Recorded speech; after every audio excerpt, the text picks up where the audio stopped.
Imam Malik ibn Anas was one of the great scholars in the history of Islam, known as the founder of the Maliki school, one of the four major schools of Islamic jurisprudence. Here is a biography of Imam Malik ibn Anas based on available information.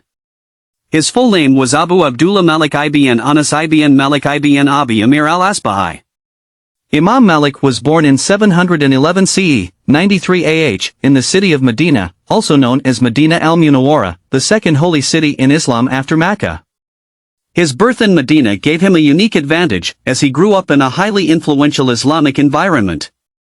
Imam Malik began seeking knowledge from a young age and was known for his diligence in learning. It is said that he displayed an interest in religious knowledge from a very young age. Imam Malik was known for his dedication and passion for learning.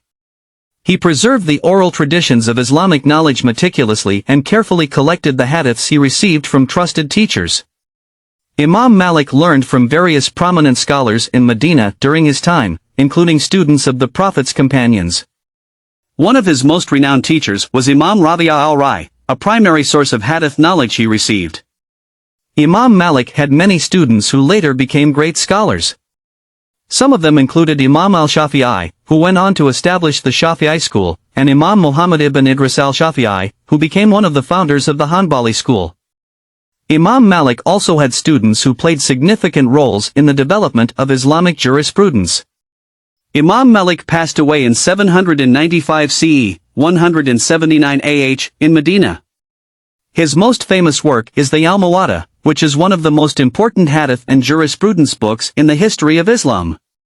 He left behind a great legacy of knowledge and had a profound influence on the development of Islamic jurisprudence. Imam Malik ibn Anas is revered as a highly respected scholar and the founder of the Maliki school, which is still followed by Muslim communities worldwide. He made significant contributions to the understanding and spread of Islamic teachings. An inspiring story about Imam Malik involves his dedication to spreading knowledge and his unwavering commitment to honesty and integrity. This story demonstrates his principles as a scholar and preserver of Islamic tradition. Once, a young man traveled from a distant place to Medina with the intention of learning hadith from Imam Malik. He had saved 10,000 dirhams for the journey and for his expenses during the learning process. The young man was diligent, eager, and passionate about learning from Imam Malik. However, when he arrived in Medina and met Imam Malik, the scholar decided not to accept the dirhams the young man had brought. When the young man offered the money, Imam Malik refused and said, "Religious knowledge is not a commodity that can be bought and sold. I will teach you, but this is my duty, and I will not accept any payment." The young man was deeply moved and surprised by Imam Malik's honesty and sincerity.